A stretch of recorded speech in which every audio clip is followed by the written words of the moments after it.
সম্মানিত দর্শক, আসসালামু আলাইকুম।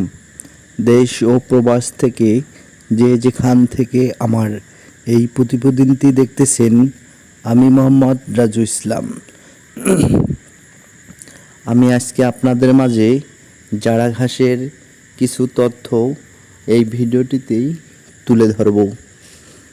আপনারা এই ভিডিওটি দেখার জন্য অনুরোধ রইল। জারা ঘাস কীভাবে কাটবেন, জারা ঘাস কতদিন পর একটা পরিপক্ক কাটিং হয়, সম্পূর্ণই এই ভিডিওটিতে আমি আজকে তুলে ধরব। তো দর্শক, আমরা প্রথমত দেখে আসি জারা ঘাস কীভাবে কাটবেন। অনেক ভাই প্রশ্ন করে থাকে, অনেক ভাই ভুল করে থাকে। জারা ঘাস অনেক 2-4 ইঞ্চি ওপরে কেটে নেয়।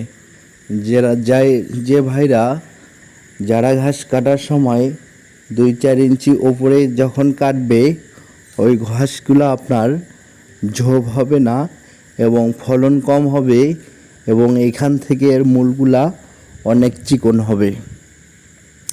আর আপনারা যদি জারা ঘাস একবারে মাটি থেকে গোড়া পর্যন্ত কেটে নিতে পারেন, ওইখান থেকে আপনার ঝোপ আকারের সৃষ্টি হবে এবং এই কাণ্ডগুলা অনেক মোটা হবে। দর্শক, এখানে আপনারা দেখতে পাচ্ছেন আমার মূলত এই ঘাসটি রাখা হয়েছে কাটিংয়ের জন্য। কাটিং মার্শাল্লাহ পরিপক্ক হয়ে গেছে।